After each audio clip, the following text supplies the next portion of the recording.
What's going on, everyone? You know, I live in North Carolina. I've lived in North Carolina for most of my life, and I've always wanted to come to the Devil's Tramping Ground. I'm in the vicinity. Actually, my GPS told me to take a right, but for some reason, I don't believe this is it.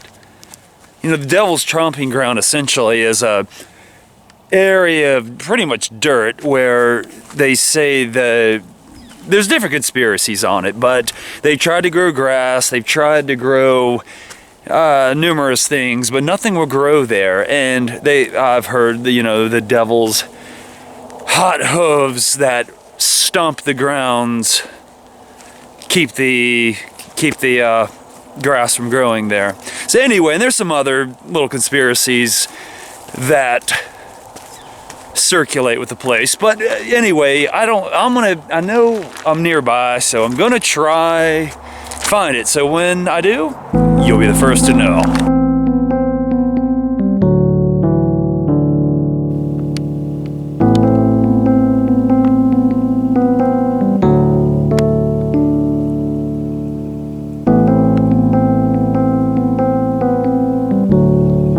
And I finally found the correct spot. First I thought the other place I was might be it, but this, my dad actually helped me. He confirmed it. He used to come out here when he was a teenager. But anyway, there's a lot of conspiracies that come along with this. There's a lot of folktale that surrounds the Devil's Tramping Ground. One of them being that, well, first of all, nothing will grow. This little circumference here, this is actually the burnt spot is the Devil's Tramping Ground. See, there is some grass out there. They say they've tried to grow, like even scientists have come out here, and they can't grow. They can't grow grass. They've tried multiple times. No kind of vegetation will grow. There was also, I also read that decades or centuries ago, two Indian tribes fought, and a great Indian warrior chief was killed, and they buried him here, and the gods will not allow anything to grow on his grave. And then there's another conspiracy that states that it has something to do with a UFO and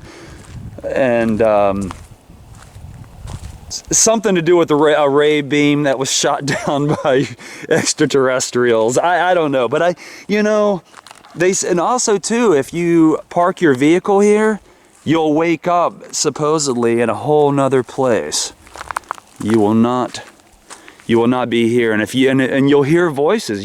Supposedly you'll hear the voice of the devil if you stay here overnight. I wouldn't want to be here by myself at night. I would not do it, because this is way out in the middle of nowhere. Out in the cut, like some of us Southerners say. But look at all this graffiti on the trees out here. It really is creepy out here. And as I've lived in North Carolina most all my life, and I've always wanted to come here, and this is my first time. My dad and my brother came out here about a week ago, and I didn't get to come with them, but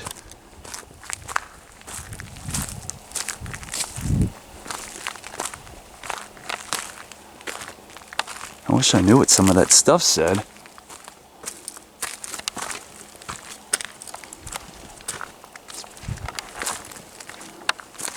There's some trees that have been chopped down by the devil himself.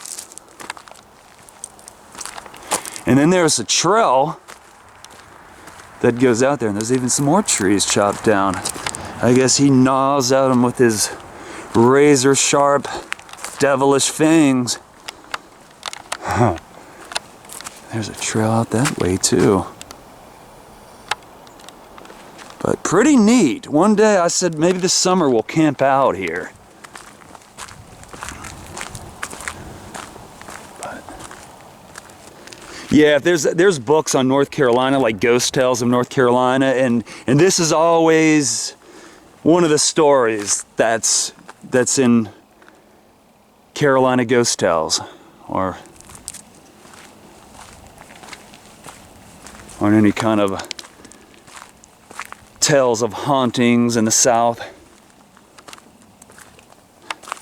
Thank y'all so much for joining me. This is a little south of Siler City if you ever want to come see it for yourself.